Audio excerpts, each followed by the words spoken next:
ایک نے مجھے کہا کہ حافظ صدیق سے آپ اس پہ مناظرہ کرو, آپ نہیں کر سکتے مناظرہ. وہ نہیں صدیق حسن وہ جو آیا تھا یہاں پہ, اس بیچارے کو پتہ نہیں ہے حافظ صدیق سے ہمارا اصل مناظرہ 3 طلاق پہ طے ہوا تھا.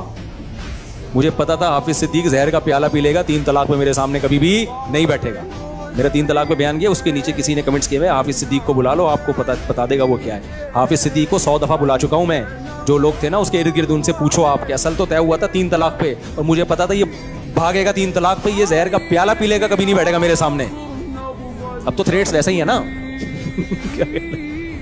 3 طلاق پہ زہر کا پیالہ پی لے گا میرے سامنے, اور اب بھی ہے, بلا لو آپ, میں تیار ہوں بیٹھنے کے لیے. لیکن اس نے کیا کیا, اس نے 2 نمبری کی. حافظ صدیق نے, حافظ صدیق ہی نام ہے نا, کچھ اور کسی اور کو نہ رگڑے لگا دوں. وہ میرے سامنے پلر پہ آ کے بیٹھا تھا, بعض دفعہ نام ہی بندے کا غلط لے رہا ہوتا ہوں میں. صدیق ہی ہے نا, ابھی جو اہل حدیث کے نہیں وہ حافظ صدیق, جو وہ جو صدیق رضا, ہاں. تو اب بھی تیار ہوں, اب بلا لو. ہوا یہ تھا کہ میں نے ان کو بہت کہا, یہ فتویٰ دے رہے تھے 3 ایک ہوتی, میں نے کہا یار یہ مت لوگوں کو حلال حرام میں فرق اللہ نے رکھا ہے, وہ نہیں, تمہاری تحقیق نہیں ہے اس پہ. انہوں نے کہا نہیں. جب میں نے چیلنج کیا تو انہوں نے کہا نہیں اس پہ نہیں بات کروں گا. بھائی کیوں بات نہیں کرو گے؟ اگر آپ تو محقق ہو نا, آپ کے بقول تحقیق پوری کی بھی ہے نا آپ نے, تبھی تو فتویٰ دے رہے ہو آپ کسی کی تقلید کے تو قائل ہی نہیں ہو. انہوں نے کہا نہیں تقلید پر بات ہوگی. پھر میں نے بلایا کہ چلو پہلے تقلید پر, پھر ہم 3 طلاق پہ کریں گے. پھر میں نے بلایا کہ چلو تقلید پہ آپ ایسا کرو, آ کے ہمارے ساتھ شرطیں طے کرو, مناظرہ بعد میں کریں گے, ہم پہلے شرائط طے ہو جائیں. تو ان محترم نے شرائط کے بجائے نا کیمرہ لگا کے اسی وقت بحث شروع کر دی.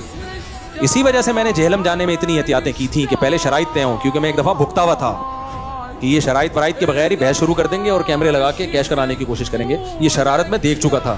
یہ چھوٹی غلطی نے مجھے بڑی غلطی سے بچایا ہے. تب میں, اللہ نے اچھا ہوا مجھ سے غلطی کرا دی. پھر میں جب جہلم گیا تو پھر میں نے کہا بیٹا یہ جو شرطیں ہوں گی آن دا کیمرے میں ہوں گی, سب دیکھیں گے کیا کیا بات طے ہو رہی ہے, بند کمرے میں نہیں ہوگا یہ سب کچھ.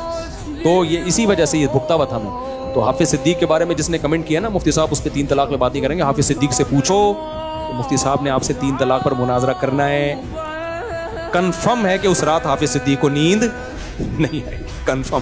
کہے گا بھائی کچھ اور بات کر لے, یہ ٹاپک میرے سامنے نہ چلے. باقی حافظ صدیق صاحب سے ہمارا ذاتی کوئی اختلاف نہیں ہے. مقصد میرا اہل حدیث حضرات سے یہ ہے کہ آپ تقلید نہیں کرتے, آپ کا دعویٰ ہے تو تحقیق تو پوری کرو نا میرے بھائی. پھر یہ تحقیق نہیں ہوتی کہ ادھر سے ایک حدیث لے لی, ایک حدیث لینے کو تحقیق تھوڑی کہتے ہیں. پراپر وے میں آپ اس کا مطالعہ کرو, صحابہ کے اقوال پڑھو, ان کی سندوں کی بحث میں جاؤ. کم سے کم 6-7 مہینے سال لگے گا ایک مسئلے کی تحقیق میں, بہت جا کے.